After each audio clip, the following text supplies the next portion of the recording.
Action edit. मेरा ख्याल से नाम सुन के आपको यही लगता होगा कि अभी हम कोई फाइट सीन या कोई इस तरह से बहुत ज़्यादा डिशम होने लगा है। तो बिल्कुल कुछ ऐसा ही है, लेकिन एक्शन एडिट का मतलब बिल्कुल ये नहीं है कि सिर्फ उसमें फाइट सीन ही इन्वॉल्व होते हैं। एक्शन एडिट में आपके पास बहुत सारे chase scene, car chase scene हो सकते हैं, या फिर जस्ट कोई बंदा किसी को खुद चेस कर रहा है, कोई वॉक कोई इस तरह से चेस कर रहा है चल के, या इसके अलावा बहुत सारी तेज एडिटिंग जिसमें पेस बार बार चेंज हो रही है, जिसमें आपके कुछ रूल्स इंप्लीमेंट हो रहे हैं, कहीं पर कुछ आपके पास स्पीड रीमैप से खेला जा रहा है, टाइम रीमैपिंग से खेला जा रहा है। तो बहुत सारी टेक्निक्स यूज होती हैं एक्शन एडिट के लिए।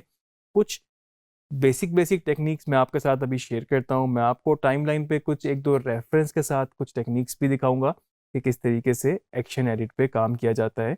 फर्दर इसमें बेसिक तरीके से भी काम कर सकते हैं, लाइक बिल्कुल ही सीधा सीधा आपने जस्ट कट्स को जोड़ा हुआ है, लेकिन बहुत डिटेल में इन डेप्थ काम होता है। कहाँ पर आपको टाइम रीमैपिंग करनी है, कहाँ पर आपको जंप कट करना है, या कहाँ पर आपको किसी को कट को ओवरलैप करना है, या फिर आपने ऑडियो से प्ले अराउंड करना है। तो बहुत डिटेल में काम किया जाता है, जो कि देखने वाले की नज़र से यूं गुजर जाता है, लेकिन उसका एक अपना इम्पैक्ट ज़रूर होता है। आइए देखते हैं टाइमलाइन पर इसको।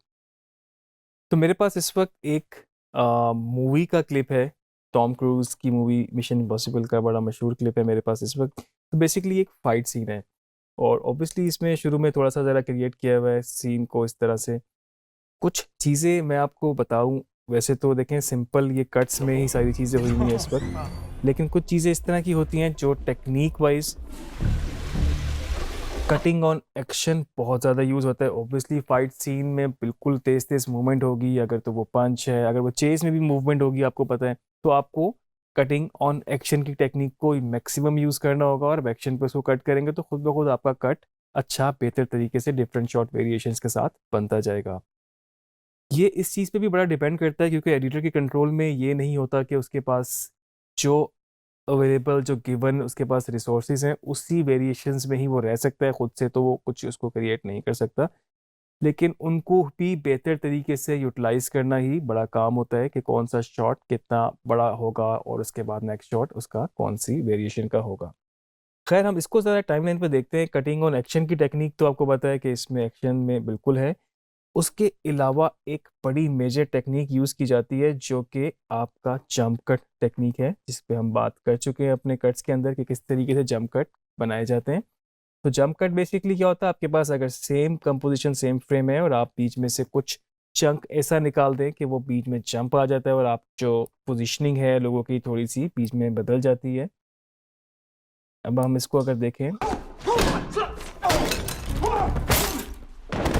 तो इस छोटे से सीन में मेरे पास, इस छोटे से सीक्वेंस में जिसमें ये इसको जो मारा है, इसमें जंप कट का इस्तेमाल किया गया है, और वो इतना क्विक और इतना मतलब तरीके से किया हुआ है, आपको उस तरह से पता नहीं चलेगा क्योंकि आप एक फ्लो में उसको देख रहे हैं। देखें ये, और अगर मैं आपको फ्रेम बाय फ्रेम दिखाऊं तो आप देख सकते हैं कि इस वक्त जो ये शॉट है ये इस तरह चल रहा है, और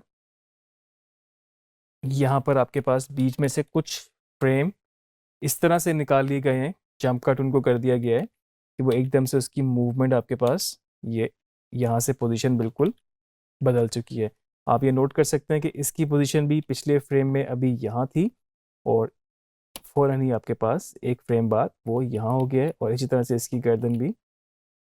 तो ये जो जंप कट वाली टेक्निक है ये बहुत कॉमनली यूज़ होती है। मिसाल के तौर पे किसी को आपने अगर कोई देखा पंच किया है, और वो मूवमेंट अगर पंच की थी वो मे भी थोड़ी स्लो थी, तो मे बी आपने उसको बीच में से चंद उस शॉट में से चंद फ्रेम निकाल दिए, और वह तक करके आपको उसकी मूवमेंट तेज लगी, ना कि आपने उसको स्पीड रीमैप किया, आपने स्पीड बढ़ाई या कम की।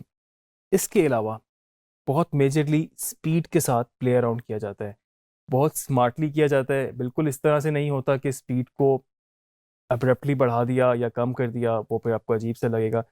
तो जो टाइम रीमैपिंग की हमारी टेक्निक है कि एक पॉइंट पे नॉर्मल स्पीड, फिर थोड़ी सी तेज़, या फिर नॉर्मल, या फिर स्लो और नॉर्मल, जिस तरह से भी आप अपने की फ्रेम से उसको चेंज कर सकते हैं, आप उसको यूज़ करते हैं। तो वो टाइम रीमैपिंग बहुत कॉमनली यूज़ की जाती है आपके एक्शन एडिट्स के अंदर। इसकी मैं आपको एक एग्जांपल दिखाता हूँ एक और मूवी क्लिप में से। किल बिल का एक क्लिप है मेरे पास जो कि बड़ा मशहूर है इस वक्त। ये भी मैं इसको रैंडमली इसको बीच से ही प्ले कर रहा हूँ ताकि आपको एग्जैक्टली वही पॉइंट दिखा सकूँ।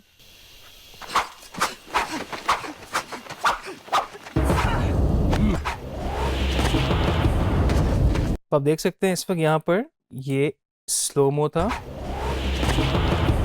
और उसके बाद जब यहाँ पर आप पहुँचे और नेक्स्ट कट को साथ में कटिंग और एक्शन की टेक्निक पे मैच किया, लेकिन स्पीड टाइम रीमैपिंग जो उसकी नेक्स्ट शॉट की स्पीड बढ़ा दी गई ऐसे।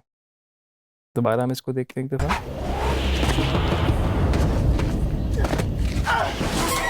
तो अक्सर बाज़ दफ़ा होता क्या है कि आपका जो सब्जेक्ट, आपका जो करेक्टर होता है वो इतना तेज़ होता नहीं है। मे बी अगर वो गिरा हुआ है ज़मीन पे और वो बिल्कुल एक झटका मार के उठा है तो इतना तेज़ नहीं होता, लेकिन उसके जो झटका, जो पाँव की बेंड करने का पीरियड होता है, मे बी उसको सिर्फ टाइम रीमैपिंग से तेज़ कर दिया जाता है और बाकी को नॉर्मल।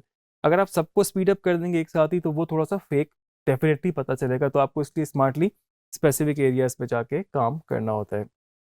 थोड़ा सा और इसको अगर हम एडवांस चले जाएं और आगे जाके आप जब अपना और सॉफ्टवेयर आफ्टर इफेक्ट वगैरह पे भी काम करेंगे तो आप इस चीज़ को मज़ीद बेहतर तरीके से समझ सकेंगे। अभी जस्ट क्विकली मैं आपको दिखा दूं कि अक्सर इसमें बहुत जब डिटेल में जाते हैं तो ऐसी टेक्निक्स भी यूज़ की जाती हैं जिसमें आप देख सकते हैं कि पोजीशनिंग ही पूरी चेंज कर दी जाती है। इसको थोड़ा सा मास्क करके, थोड़ा सा उसको एडिट करके चेंज कर दिया जाता है। अभी फ़िलहाल मेरे पास जो एग्जांपल है वो सेम क्लिप में से है, नहीं तो उसके अलावा और मूवी से भी हमने ये एग्जांपल देखी हुई हैं, हम आपसे शेयर करेंगे और मूवी से भी। तो जैसे कि आपको बहुत ज़्यादा एडवांस टेक्निक भी आप इसमें यूज़ कर सकते हैं। हम आफ्टर इफेक्ट की मास्किंग वगैरह की बात कर रहे थे, जो कि आपको पता लगेगा आगे जाके जब आप इसकी प्रैक्टिस करेंगे आफ्टर इफेक्ट की भी, कि किस तरीके से हो सकती है। तो इतना डिटेल इन डेप्थ काम इस पे हुआ होता है कि अगर मैं आपको एक छोटी सी एग्जांपल यहाँ पे दिखाऊं तो हाथ की पोजीशन भी अलाइन पूरी की होती है और उसको मास्क करके उसको रीअरेंज करके थोड़ा सा काम किया होता है। मैं आपको एग्जांपल दिखाता हूँ इसकी। इस पंच को अगर हम थोड़ा सा दोबारा से देखें तो आप अगर हाथ की मूवमेंट को देख रहे हो तो इस वक्त इसकी पोजीशन थोड़ी सी आपको यहाँ से नज़र आएगा कि इस पर थोड़ा सा काम हुआ हुआ है। ये देखिएगा यहाँ से, और वापस इसको अपनी जगह पे यहाँ पर ले आया गया। तो बेसिकली इतने एरिया को सिलेक्ट करके और पोजीशनिंग को चेंज करके एक पंच को सिर्फ बेहतर एंगल पे और साथ में स्पीड को भी थोड़ा सा अमेंड करके इस तरह से इसको बनाया गया। तो ये तो थी आपके पास कुछ एग्जांपल, कुछ टेक्निक्स कि किस तरह से आप एक्शन एडिट पे काम कर सकते हैं। डिफरेंट टेक्निक्स और डिफरेंट टूल्स के साथ भी आप इस पे काम कर सकते हैं। तो इन सब चीज़ों को समझने के लिए अगर आपको जो पिछले सारे लेक्चर्स हैं आपने उनको साथ साथ फॉलो किया हुआ है, उनकी प्रैक्टिस की भी है, आपके लिए इस वक्त करंटली समझना बेहतर होगा। कुछ चीज़ें ऐसी हैं अगर आपके समझ में नहीं आ रही ऑब्वियसली, जिस तरह आफ्टर इफेक्ट वगैरह वाली टेक्निक जो हैं वो हम आगे जाके जब सीखेंगे तो आपको बेहतर समझ में आ सकेंगी।